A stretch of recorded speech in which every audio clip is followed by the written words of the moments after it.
from a not so sunny Los Angeles with Miss Chloe Landis. Hello. My God, I look like an actual giant. Yeah, I look like a child. I'm so tall. Chloe is like 4'9", is that correct? Yeah, 4'8". What? Yeah. Oh God. I'm like 4'8.5". I'm 6 feet tall, so we look very odd walking down the street together. But we are in Pasadena, so technically not in LA. Correct? LA County. LA County. Okay, Yeah, so technically, LA County. I was incorrect. We are technically in LA, but we're in Pasadena at the moment because we are doing a little, like, how would you describe it? It's called Mystery Picnic through Amazing Co. And essentially they give you a starting point and a list of hints where you pick up parts of your picnic along the way at different stops. And yeah, we're heading to our first stop now, hence the picnic basket.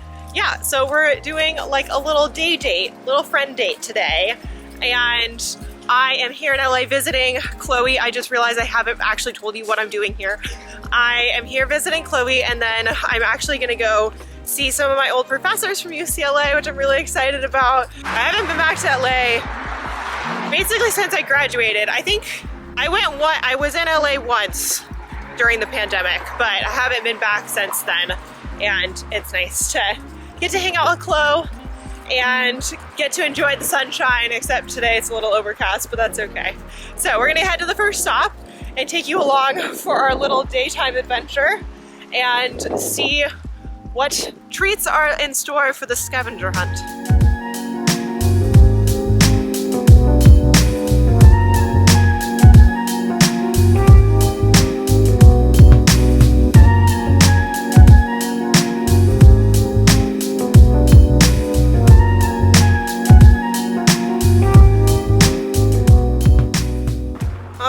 We have finished our lovely picnic in Pasadena, and now we are at the Huntington Library, which has a massive collection of early modern English documents, by the way. And though we are not here for an archival trip, I would like to come back for an archival trip sometime. And we're gonna go to the gardens and just check it all out, but I'm excited to be here. I'm also gonna be back here next week because I have a meeting with somebody that works here. So very excited to go exploring. I've only been here once before when I was at UCLA. I came for a talk with Steve Pincus, and he is a scholar of early modern British history and English Empire, and that was a really cool talk. And got to explore the gardens a little bit that day, but not extensively, and they are quite large. So, and they also have an extensive British art and American art collection and rare manuscripts. So we're gonna check those out. Yes, I'm very excited. Chloe's gonna show me around because she's been here a lot more than I have, and we'll check in a little later. Since I ended up getting a lot of B-roll during this trip, I figured I'd do a little voiceover. So to begin, we actually went to the Manuscripts Library here at the Huntington, which was honestly my favorite room that we visited. We did visit the galleries as well, but this part was really special for me. In the last couple years, there's been a big effort to digitize manuscript and archival materials, which I think is incredible in terms of access. However, as a historian, there's something really special about actually getting to see the documents in person. I unfortunately didn't actually get a photo of my favorite document that I saw, but they had a copy of the Somerset v. Stuart case from 1772, which I've only ever read about, which was really cool to see in person. Afterward, we explored the gardens, and then we headed over to the house, which housed a large collection of British and American art, and I felt like I was stepping back into a scene of Downton Abbey, which I actually just finished last week. Whenever I visit stately homes, I try to think about where the wealth actually comes from. I think that often we get stuck in all of the splendor of the gold and the furniture and material wealth, but we don't think about what type of labor actually was committed to allowing that wealth to emerge. Much of the wealth that was acquired by individuals such as the Huntington family or Leland Stanford actually came from the railroad system that was established in the 19th century and was largely dependent on immigrant Chinese labor. I just think it's important to reflect on those even as we enjoy the grounds that now stand today. After our time at the Huntington, we headed down to Pasadena to get Wanderlust Creamery, which is one of my favorite ice cream shops in LA, and then do a little book shopping. And now I'm gonna go ahead and let you see our haul.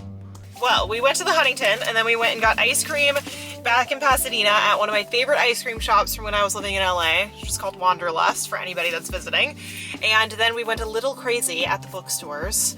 So we went to the Huntington Bookstore and then we also went to Vramen's with Evie. And so this is what I got at the Huntington. I got the Downton Abbey cookbook because I just finished the entire show and I saw that and I had to have it. I have a thing about Jane Austen where if there is a beautiful copy of either Pride and Prejudice or Sense and Sensibility, I have the need. It's not a want, it's a need. Yeah, like I can't pass it up. And I saw this copy of Sense and Sensibility and knew that it had to come home with me. Also, my Jane Austen collection's still living in storage at my grandmother's and I don't have a copy of Sense and Sensibility with me, so it was necessary.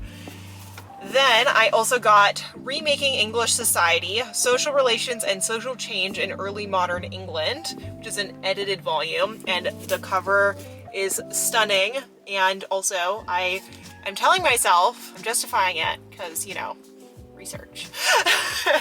And then this is my Vramen's haul. So I got the Portrait of Amir, which is a recommendation from Landis. And do you want to explain it? So it's kind of a contemporary telling of the story of Narcissus, and it takes place in kind of the New York elite scene. One of them is working at the Met on mythical stories, hence this is a famous painting by Caravaggio of Narcissus. They're like hedge fund managers or business people. They're all kind of terrible as Narcissus is, but it's kind of our... I loved it. I think you'd like it. Yeah, I'm excited. So I took a recommendation from Chloe. Then I went into the romance section and got Bringing Down the Duke by Evie Dunmore. I keep seeing this recommended on Book Talk to me.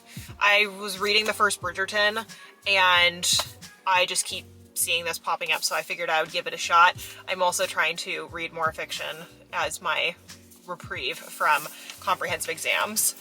Then the next one has a little bit of a story behind it because this is The Left Hand of Darkness by Ursula Le Guin, and I bought it because Katie was talking about Ursula Le Guin. It's a sci-fi, not my usual thing. Interesting. But in the movie, the Jane Austen Book Club, there's a character who recommends it to like one of the main characters. It's like her love interest or whatever, and he keeps talking about how Jane Austen and this particular book like have parallels.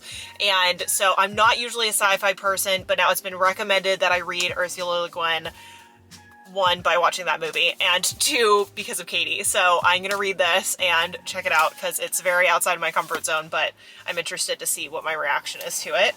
And then the last one, I had to really stop myself because I saw like 4 different books that were around the concept of slavery, specifically there was one book set in Brazil. It's called Palmares, and Palmares were a maroon community in Brazil. And that book, I didn't buy it, but that one I almost bought, about a runaway enslaved individual in Brazil who runs to the Palmares maroon community. And that's not the one that I bought though. I bought this one, which is A Woman of Endurance. This one's also about an enslaved woman and specifically talking about like motherhood and concepts that are related to my dissertation, but in a novel. And this is set in colonial Puerto Rico. Sorry, my tongue like got twisted. Yeah. So I saw this. 1, it's a beautiful cover, but 2, While you're talking, let me see if I can find the artist of the cover. Keep talking. So the book is absolutely beautiful. Like the cover is. I also really love novels based on areas of research that I'm interested in. And there is a lot of novels and scholarship around enslaved women and motherhood, etc. at the moment. And my dissertation relates to that. So I just was excited. Yeah. And the reason I grabbed it from her, because I was forgetting the name. This cover is an artwork. It's a photograph by Fabiola Jean-Louise. The dress she's wearing is made out of paper. She's a fabulous artist that I'm kind of obsessed with. I highly recommend looking up her Instagram. Yes. So for those of you that have not seen Chloe before. Oh yeah, hello. Chloe is my little resident art history expert, and she's the one that I go to all my museums and galleries and whatnot with because she helps direct my eye.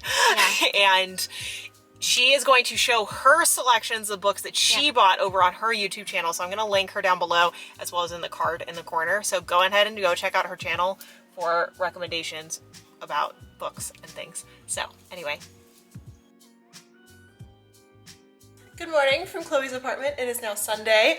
We are about to head out. Chloe is giving a tour at the Getty Villa. So we are going to be in the Santa Monica area. So we're going to make a quick stop at our old stomping grounds at Sidecar Donuts and Bluestone Lane to get some coffee, which I'm very excited about. Literally woke up and immediately remembered that we're going to Sidecar, and I'm so excited. But I figured I would do a little fit check. Chloe did her fit check over on her channel, so go over there if you want to see what she's wearing. But I'm going to go ahead and turn the camera around. Okay, I was saying to Chloe earlier that I feel like I am a European, or I feel like I'm an American about to go gallivanting around Europe, because this is basically what I would wear practically every day when I was studying abroad. But I have this shirt from the Loft, so good little tank top. I have just a kind of throw over button down as something to keep me a little bit warm in case it's a bit chilly. And then I have on these shorts that I just bought from Madewell. It's really difficult to find shorts when you have legs, you know, the length of trees. But I found this pair and I'm really liking them. And then I have on my little Cole Haan sneakers, typical Jamelski watch, Ana Luisa jewelry per usual. And then I have on these sunglasses where I don't know where they're from, but Katie gave them to me as a gift. So now we're gonna head out and take you along for a fun little day. Since moving out of California to start my PhD at Yale, I've never really considered coming back, but this trip definitely made me second guess myself. Back when Chloe and I were in college, we used to go to Sidecar pretty much every weekend, and sometimes I would wake up early on a Sunday to go pick up donuts for us and then leave it on her desk, so that way she'd have something fun to wake up to. And I don't know, there's just something about being back in LA. The weather was absolutely perfect while we were there, and getting to visit some of my favorite spots that really made me reminisce and think about whether or not maybe I should return. Landis is out giving a tour, so I'm sitting in the amphitheater and doing some reading for my dissertation. So I am reading Black Tudors by Miranda Kaufman, and I'm doing some footnote digging to see what sources she's using. There was something really surreal about this trip, and especially getting to see my best friend get to start her dream job and thinking about how far we've come in the time since college. Although it feels like no time has passed since I graduated in 2019, I look at us now and think about how different our lives are and how much we've grown as individuals and as friends. It is now Monday, and I did not record for like the rest of the day yesterday. I got a bunch of B-roll clips when we were at the villa, and then Chloe and I went to Century City Mall and just did a little bit of browsing. I just bought one thing from Aritzia. I got a little button down because, you know, basically all I wear other than sweatshirts and athleisure. So today, Miss Landis is headed off to work, and I'm gonna go drop off. We're gonna get acai bowls on the way, which I'm really excited about, that my friend Hannah, who was my roommate my junior year in college, she recommended. So we're gonna go get some acai bowls, drop Chloe off at work, and then I'm gonna come back and get ready to head to UCLA to go meet up with some of my old professors.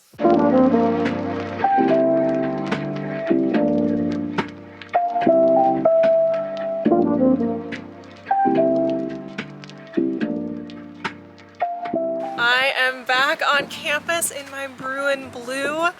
I am over by the law school where I parked, and I'm heading over to YRL to meet up with Chanel. And then I have lunch with one of my professors, Kyle Mays, at 12. I'm so excited to see him and to catch up. He has a new book coming out on the history of Detroit, which I'm really excited about. I don't think it's actually been released yet, but the book on Afro-Indigenous history that he just wrote is going to be in the description because everybody should read it. And I'm just going to enjoy my little walk through campus. I haven't been back in so long, so I'm just going to go ahead and soak it up. We've now reached my favorite part of the vlog, which was when I got to visit my alma mater, UCLA.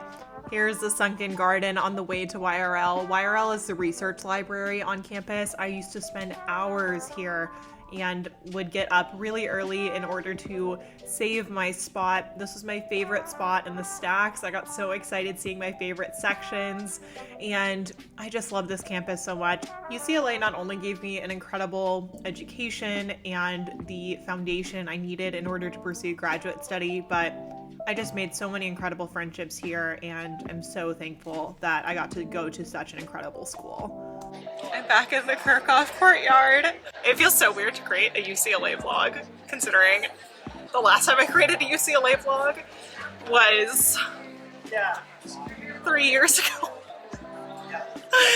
But I had a meeting with Kyle Mays. It was so lovely to get to see him. We talked about research, and he has a new book coming out. He's also co-authoring a new book that he's working on at the moment, and he's on deadline for in July. And it was so lovely to see him and catch up, and it just reminded me like how long ago my time at UCLA was. But I just love being here. The weather is absolutely perfect. Also, I've been walking around up and down the hill and I'm sweating, and that just reminds me of all the times I walked up and down, and you had to wear so many layers in order to actually like be okay throughout the day. And the sun has come out, it's so beautiful, and I'm here with Chanel, and I'm just working on my computer. There's the lovely Chanel, and I am just working through my emails because I was joking that I haven't hit my 0 inbox, and I looked at Chanel and I was like, if anybody would know that I haven't hit my 0 inbox, it is her, who has access to literally everything in my life. So we are just going to be working for a little bit, and then I'm going to drive back to Long Beach, pick up Chloe from work, and then I think we're going out to dinner. So good full day, and I need to get work done. The rest of the day was spent picking up Chloe from work and listening to some throwback music that I used to listen to in college. Then Chloe and I went to Boba Guys in Long Beach to grab some of my favorite boba in California, because the East Coast just does not know how to do boba. And then we headed out to dinner at this Lebanese restaurant. It was so good. And that is it for today's vlog. I'm going to go ahead and round it off and see you in the next one. Bye, everyone.